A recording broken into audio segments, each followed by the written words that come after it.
Ok, salut les gars et bienvenue sur Un jour, une faille, la chaîne qui vous dit tout sur la cybersécurité. Bon les gars, vous connaissez la reprise, voilà. Donc la routine, bien entendu, abonnez-vous massivement à la chaîne. On est à presque, il nous reste quelques abonnés pour arriver à la barre des 1000 abonnés et tout ça. Donc je compte sur vous et tout ça. Voilà. Donc les gars, aujourd'hui je vous parle de quoi? Aujourd'hui je vous parle de la deuxième vulnérabilité la plus critique du top 10 du top 10 du classement OWASP. Pour ceux qui ne savent pas ce que c'est que le top 10 du classement OWASP ou qui n'ont pas suivi ma dernière vidéo, le top 10 du classement OWASP, c'est l'ensemble, c'est un top 10 des vulnérabilités, c'est un top 10 des vulnérabilités les plus critiques dans les applications web. Voilà. De manière terre à terre, c'est un top 10 que l'organisation OWASP, OWASP, ils ont fait un top 10, ils ont recensé les vulnérabilités les plus critiques dans les applications web. Et dans ce recensement est sorti un top 10 des vulnérabilités les plus critiques. Voilà. Donc aujourd'hui, on va parler de la deuxième vulnérabilité la plus critique de ce top 10, de la deuxième vulnérabilité de ce top 10-là, qui est rien d'autre que la faille, qui est rien d'autre que la vulnérabilité cryptographic failure, ou en français, erreur de cryptographie ou faiblesse cryptographique. Voilà. Donc aujourd'hui, c'est de cette vulnérabilité qu'on va parler aujourd'hui. Voilà, je vais vous dire un peu ce que c'est que cette vulnérabilité. Aujourd'hui, on va pas trop parler, voilà, on va pas trop parler, on va rentrer directement dans le vif du sujet, on va faire la démonstration. Voilà, je vais vous montrer un peu, je vais vous expliquer un peu via la démonstration les différents types, je vais vous expliquer je vais vous donner deux exemples dans la démonstration, je vais vous donner deux exemples de failles de cryptographie. Voilà, on va essayer de les exploiter. On va essayer d'exploiter ces vulnérabilités dans ces exemples-là. Et je vais vous expliquer un peu je vais vous expliquer un peu ce que peut, quel genre de conséquences, quel genre de conséquences ce genre de faille de sécurité peut engendrer dans un système d'information, dans une entreprise et tout ça. Voilà. Donc c'est de ça qu'on va parler aujourd'hui, de la deuxième vulnérabilité du top 10 du classement OWASP. Donc les gars, restez jusqu'à la fin parce que la démonstration c'est à la fin. Oh. Bon, vous regardez sur moi. Donc on va parler du top 10 de la deuxième vulnérabilité du top 10 du classement OWASP. Donc les gars, restez jusqu'à la fin et surtout, on y va.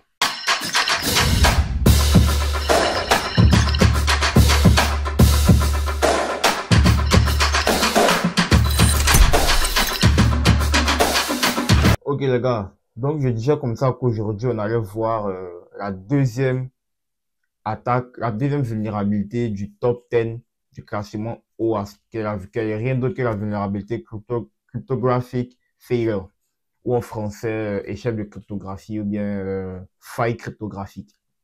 Voilà. Donc en gros, c'est quoi la vulnérabilité cryptographic failure? Bon, je vais utiliser le terme français. C'est quoi une vulnérabilité de type erreur ou faille de cryptographie? Une vulnérabilité de type erreur ou faille de cryptographie, c'est toute vulnérabilité liée à un défaut de cryptographie. Voilà, pour ceux qui ne savent pas ce que c'est que la cryptographie, c'est la science qui permet, la cryptographie, c'est la science qui permet de le chiffrement et le déchiffrement de système d'information, qui permet le chiffrement et le déchiffrement d'informations, en fait. Voilà, dans un terme vraiment simple. Voilà, dans un terme vraiment simple. C'est la science qui va nous permettre de cacher c'est la science qui va nous permettre de cacher des informations, en fait. Voilà, de cacher des informations, de modifier certaines informations pour ne pas qu'elles soit visible par tout le monde. Voilà, pour ne pas qu'elle soit visible par tout le monde, pour ne pas qu'elle soit compréhensible par tout le monde, sauf par ceux qui possèdent les clés de déchiffrement et tout ça. Voilà, donc en gros, c'est ça la cryptographie. En gros, de manière très simple, voilà, de manière très simple. Ceux qui sont, donc, je tiens à préciser que c'est de manière très simple, voilà, de manière très simple pour vraiment vulgariser le truc. Ceux qui sont des experts, ne venez pas m'attaquer, voilà. C'était juste la minute vulgarisation. Donc, je disais, voilà. Donc, Donc, c'est toute vulnérabilité liée à une erreur de cryptographie, à une erreur ou à une mauvaise utilisation des techniques de cryptographie. Voilà. Donc, dans le domaine des applications web, donc, quand on rentre dans le domaine des applications web, une vulnérabilité de type cryptographic failure, c'est toute application. C'est une faille de type cryptographic failure apparaît dans une application lorsqu'on utilise mal la cryptographie. Lorsqu'on utilise mal la cryptographie, c'est-à-dire on utilise des algorithmes obsolètes ou on utilise des algorithmes de cryptographie obsolètes, vous voyez un peu, ou lorsqu'on n'utilise pas encore la cryptographie là où il faut. Voilà. Donc c'est un peu ça la faille de type. C'est un peu ça tout ce qui est, c'est un peu ça toutes les failles, toutes les vulnérabilités liées au cryptographic failure. Voilà. Donc, en gros, c'est toutes les vulnérabilités qui sont liées à un défaut de cryptographie. Voilà. À une cryptographie mal configurée et tout ça. Voilà. Ou même une application, mais qui n'a pas de cryptographie du tout, qui n'est pas vraiment sécurisée via des algorithmes de cryptographie vraiment poussés et tout, tout ça. Voilà, donc c'est un peu ça, une faille de type cryptographic failure. Donc, j'ai beaucoup parlé. Voilà, aujourd'hui, je suis pas venu pour trop édiférer, pour trop parler, tout, tout ça.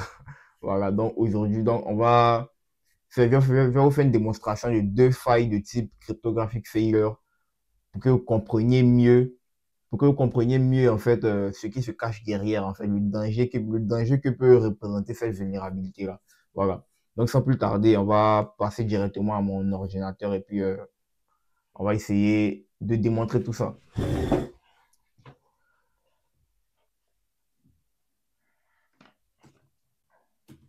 Ok.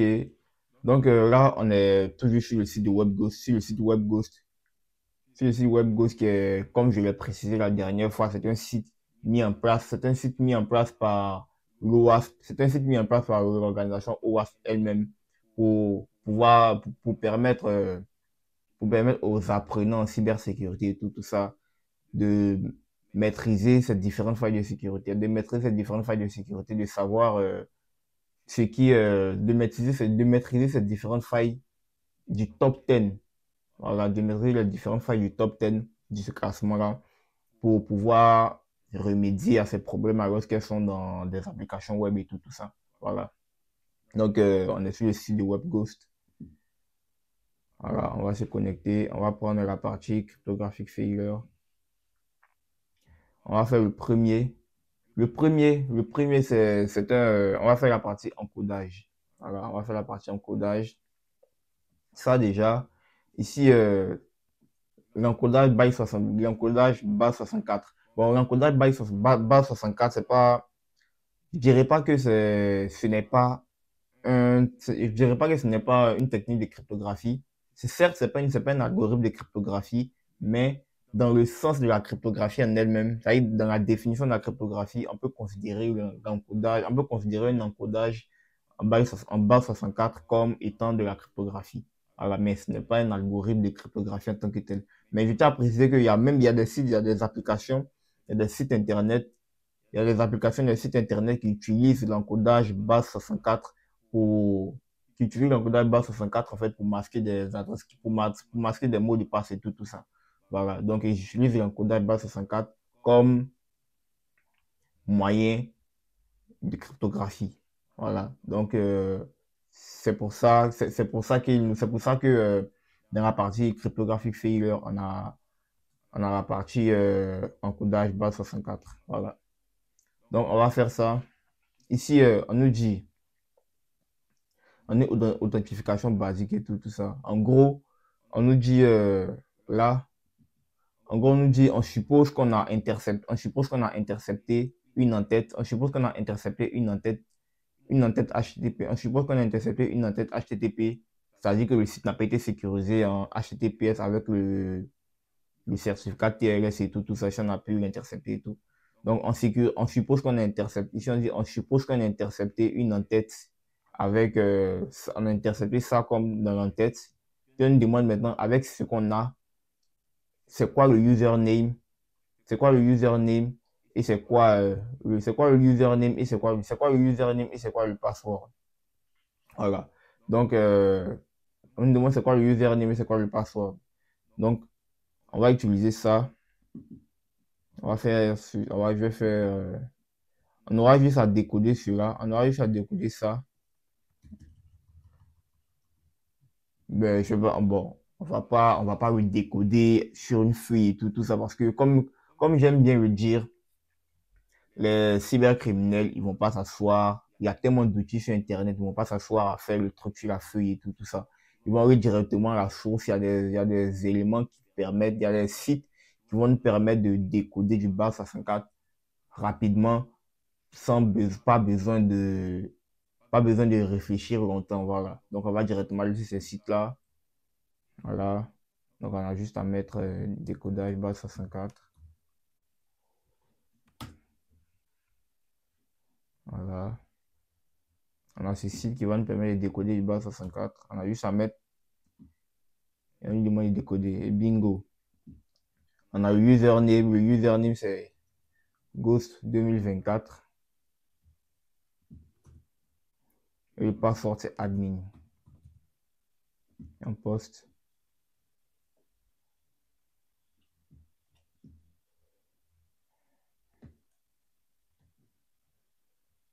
Qu'est-ce qu'il nous dit? Il réussit. Attends, le username. Ah, le password, c'est plus Ghost, c'est pas admin, c'est password. Non. Je suis trompé.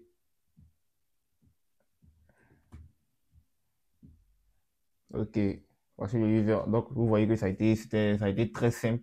Donc, pour déjà, ça, on suppose qu'on a intercepté cette en-tête, on suppose qu'on a intercepté ceci dans l'entête. Donc, si on a pu intercepter l'entête, ça signifie que le site sur lequel on a intercepté ce message-là n'a pas de certificat TLS. Voilà, n'a pas de certificat TLS qui signifie Transport Layer Security.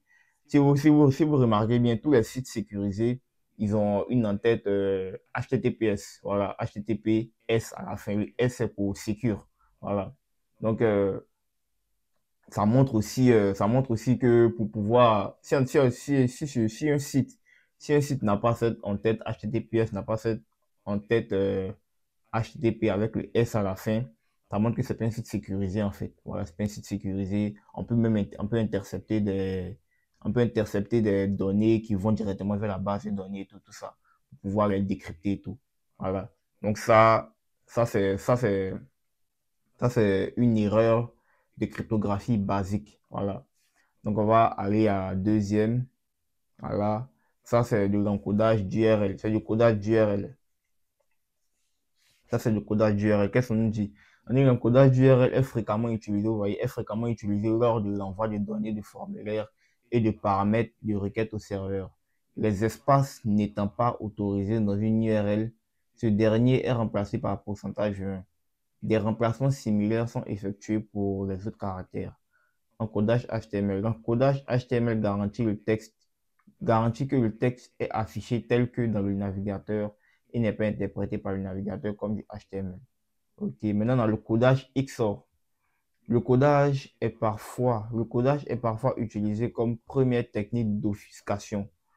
Pour ceux qui ne savent pas, l'obfuscation, c'est une technique qui va nous permettre, c'est une technique qui va nous permettre de, ça va pas nous permettre de modifier le script, ça va nous permettre de modifier le code.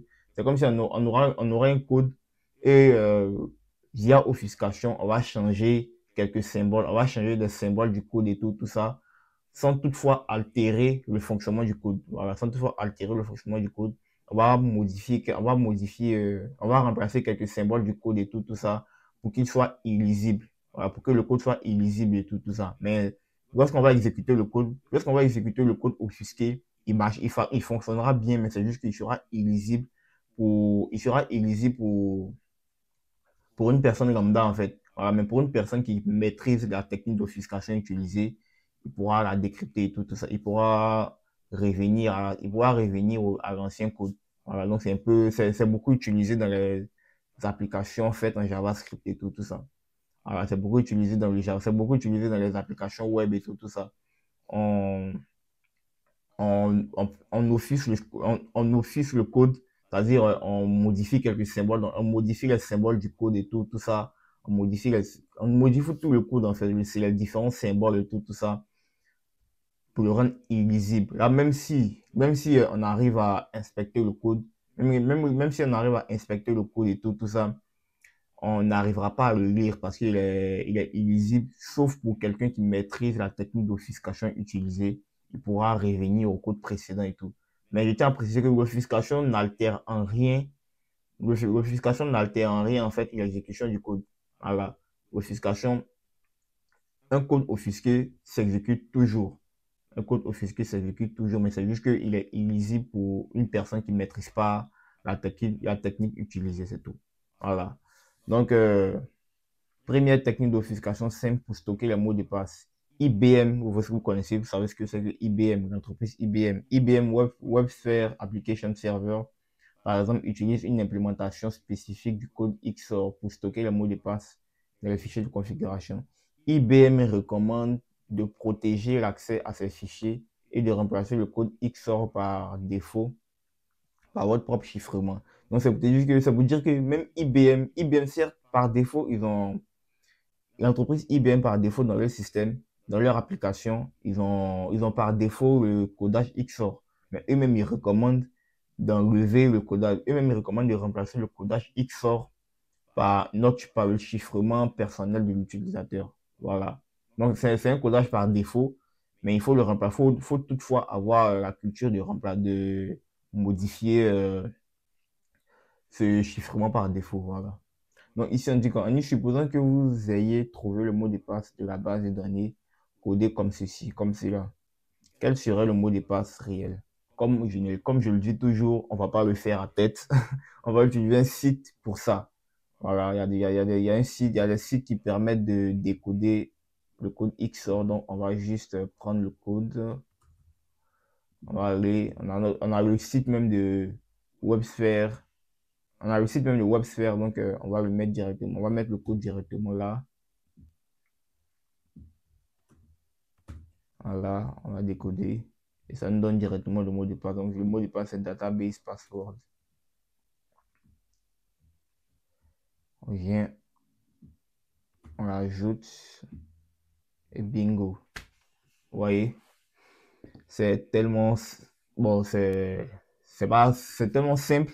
C'est simple pour, imaginons si on avait un site, si c'était un site, si c'était dans des conditions réelles, on avait un site qui utilisait ce mode de crypto, ce mode de chiffrement et tout ça, ça allait être tellement facile, ça allait être tellement facile d'entrer, ça allait être tellement facile de pouvoir farfouiller dans le site et tout ça.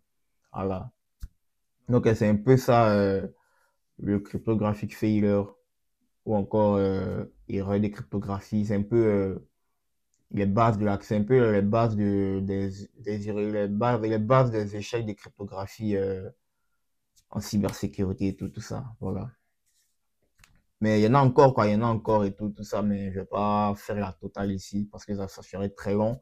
Donc, on va se baser sur ça. Le but c'était de vous faire comprendre, c'était de vous faire comprendre ce que c'est que une échec cryptographique. C'était de vous faire comprendre ce que c'est qu'un échec cryptographique. Voilà.